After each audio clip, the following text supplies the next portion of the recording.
Hey guys, and welcome back. We are here with Betting B1G, week 11. It's flown by. I am wearing this awesome Breitling watch by Myers Jewelers. Thank you again for them for sponsoring Betting B1G. They let you get this awesome news and awesome information because we are correct every week, right guys? Oh yeah, we've been right on. Undefeated, actually.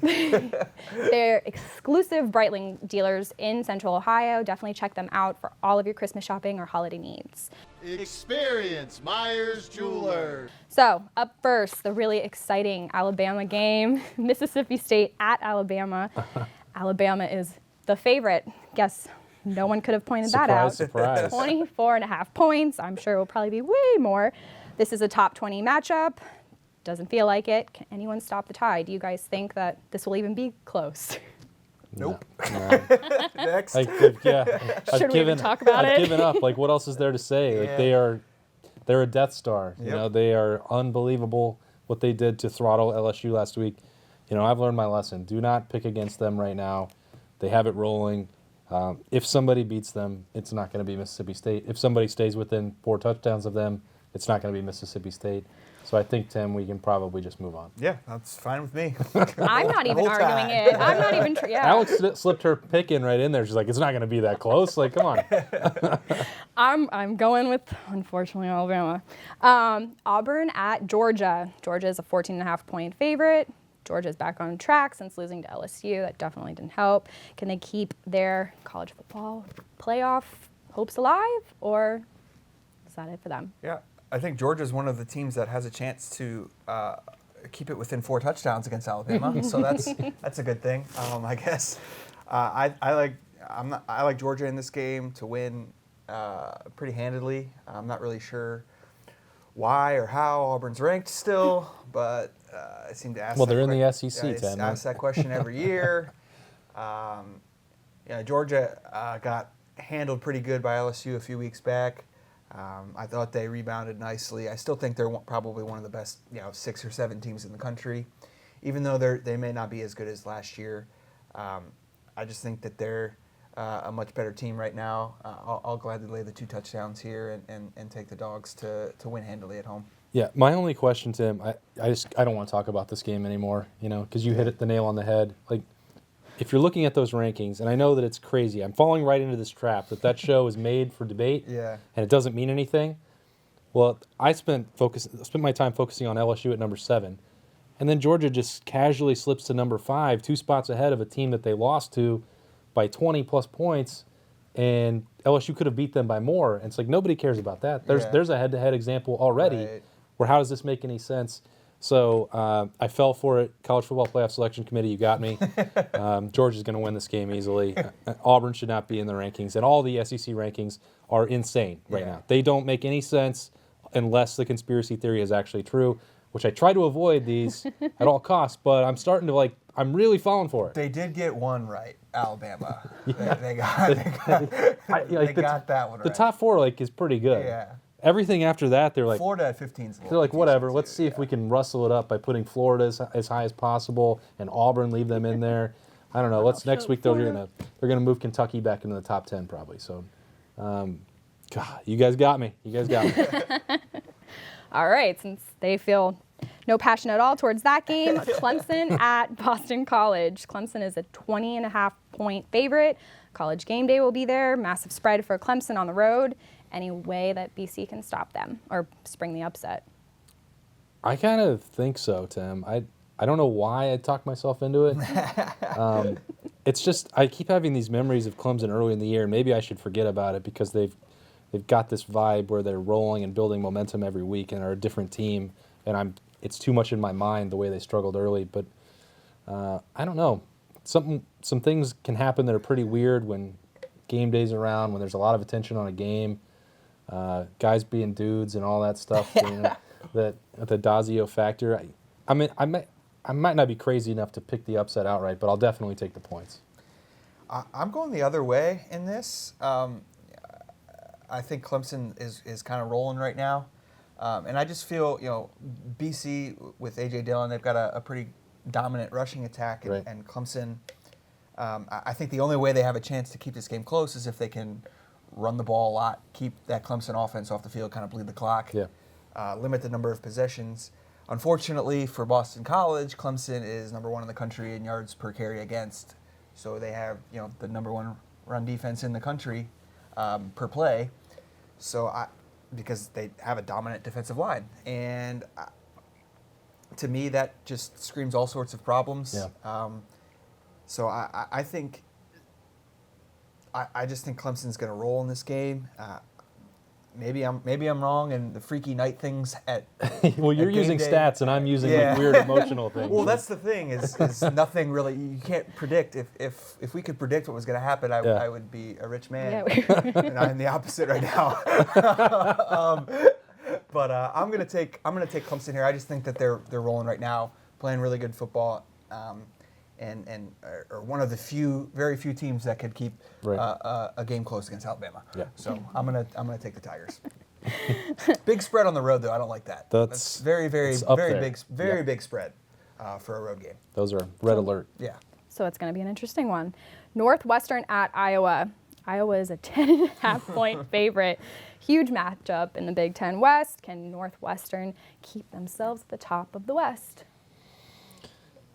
What do you do when you see Iowa deep breaths being before a the double-digit favorite? Like that's what we're thinking about. Run Like, away from this game. we've had as fast as you possibly can. all week to think about it and make a pick, and I'm like, how did Vegas ever decide that they would put Iowa as a 10.5-point favorite anywhere against any opponent?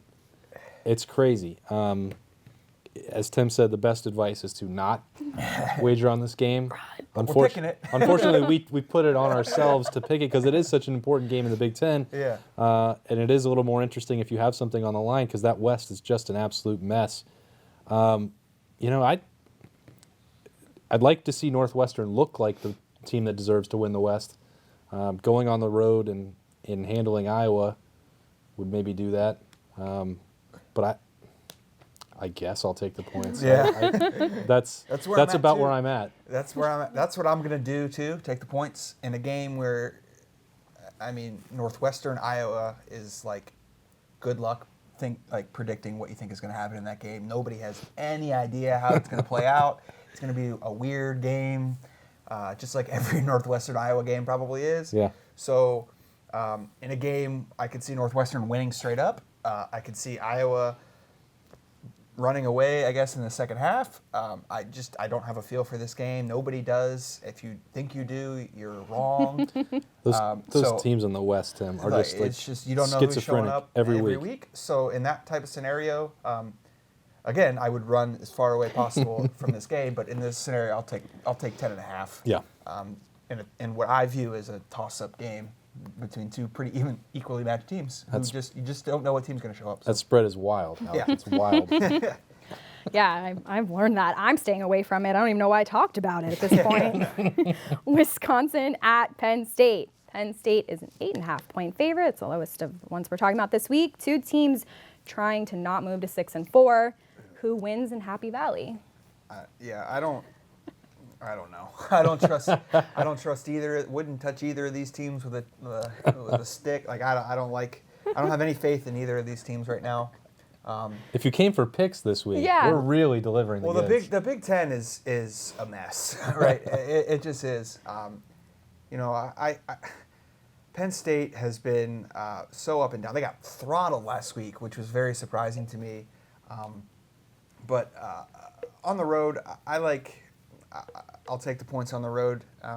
I think Penn State will win the game, but I will take the points here, which is, Wisconsin's been awful against the spread all season. I think they're 2-7, so that's I don't feel great about taking the points here. And Alex Hornibrook, their quarterback, this is going to be crazy to say, Oh boy. if he doesn't play, I reserve the right to change my pick. Oh boy. Because as not good as he is, the guy who can't beat him out is worse. So, that's a big wild card in this game. But I'll take the Wisconsin team plus the points. Like I said, I think Penn State wins. They struggled to stop the run a little bit. Wisconsin can run the football. That's how you beat Wisconsin, right? If you can stop the run, make them one-dimensional. Penn State hasn't really shown an ability to stop the run all that well this year. So I think that can at least make this game close enough to cover the spread. I'm anxious to see who wins in the battle of the biggest preseason championship contender frauds. Yeah. The ones that we knew all along were getting this hype and could not actually win the Big Ten, let alone the college football playoff. Wisconsin, from the start, I mean, give me a break. Yeah. How many times have we seen this? And too much was made of Trace McSorley and James Franklin. I mean, honestly, too much is made of James Franklin every single year. But so this one, somebody's got to win it. Right. And the other one, their season is Maybe. like their season is basically ruined. Both of those fan bases will consider it trash if they lose this game and fall to 4 losses, a possibility maybe for more down the stretch, and then you start sinking in that bowl pecking order. So I never feel good about what I'm about to say, but I'm going to take James Franklin and the points and see what happens. Yeah, So there you go. Like I said, I think Penn State's better. I think they'll win the game. Just 8.5 in a game that I think can be controlled on the ground by a ground game. That's where I'm going. But I don't have faith in either of these teams right now at all. Theme of the week, sheer confidence, in case you can't absolutely. We feel really Don't good. bet on the Big Ten. So we'll go right into Ohio take State Alabama and at everything, yeah. Michigan State. Ohio State is the lowest of their point favorites at 3.5 points. Miserable conditions. Michigan State has a number 1 rush defense. Can the Buckeyes win their 7th straight in East Lansing? Yeah, Tim, I think, this number has come down, I believe, a couple points since the start of the week. I think that might be a reflection more of the weather than people jumping off the Ohio State bandwagon, at least in terms of the bettors. But we'll see. These games are always competitive in this series, but last year was the exception, and it's the one that sticks in my mind. Michigan State was supposed to be one of the best rush defenses in the country last year, and they got absolutely picked apart by Mike Weber, J.K. Dobbins. And I tend to think, and I've said this a lot of times on this show already this year, that Michigan State is closer to the 3-9 team from 2 years ago and the 48-3 team from last year than they ever were to a team that could win the Big Ten East. That being said, that number still is scary to lay on the road against a wizard like Mark D'Antonio, but I tend to think that Ohio State actually did take the bye week to address their issues. I thought that last week there were signs of that progress. I know that the scoreboard was, people were a little uneasy about that margin of victory against Nebraska with being 2-7, but you looked at the rushing game return, you saw some, Brendan White emerge. I think that Ohio State addressed the problems. They're more talented than Michigan State, and even if it gets sloppy and crazy, I've done it every time, and they've killed me all year against the spread, but I'm going to take Ohio State again. Yeah. I don't have I picked Purdue a few weeks ago against the spread, and that was the only time that I've won since betting on Ohio State. Yeah. Since week 3 or 4 maybe. They've lost, I think, 5 straight against the spread. And at some point you think they got to break the streak, right? Yeah. A lot of these spreads have been huge numbers, and that's kind of been a big. This is not obviously a big spread. I do think Ohio State. This is going to come down to if Ohio State can run the ball, Michigan State this game I don't think will be very close. Just because Michigan State's offense is bad. You're underselling it. Yeah, Ohio State's defense has struggled, but Michigan State's offense, they can't run the ball. They have poor quarterback play. They can't protect. They have no explosive players. Their best wide receivers out for the season. All of this stuff. They are just not a very good offensive team at all. Yeah. And so I don't know how many points they score in this game. 17 to 21 maybe. And I just see Ohio State scoring more than that, significantly more than that if they can run the football. Mm-hmm. I think the schematic changes they made will help that. And they're going to be able to throw the ball maybe not as successfully because it's going to be cold and wet, and they put Mark D'Antonio sprinkles his dust on the field before the games that makes everybody slower or whatever. But I honestly think he controls the weather. The man is I'll be thinking about he's that a all switch. game He's now. a wizard. Yeah. He's a motivational wizard. He's a Yeah. weather wizard. It's crazy how every home game Michigan State plays is 30-mile-an-hour winds and freezing cold. I don't. Again, Ohio State has not really instilled confidence in me to bet on them the last month and a half, basically. But this is a much smaller spread. I think they win the game, and only giving up 3.5, that makes me feel a little more confident. Like even a 28-24 game, Yep. you still win. That hits it. Yep. So they don't have to go out and beat them by 21 points to cover. So I'll take Ohio State and lay the points. Wow. Well, guys, I don't know what you do with all that information. You go win, and then you get yourself a Breitling watch. Yeah. Come on. Exactly. You go to Myers Jewelers. Thank you so much again to Myers Jewelers for helping us out and bringing this awesome information to you. We will see you guys again next week. Thank you to these guys for putting up with me. Bye, guys. Have a great day. Great week. See ya. Whatever I'm trying to say.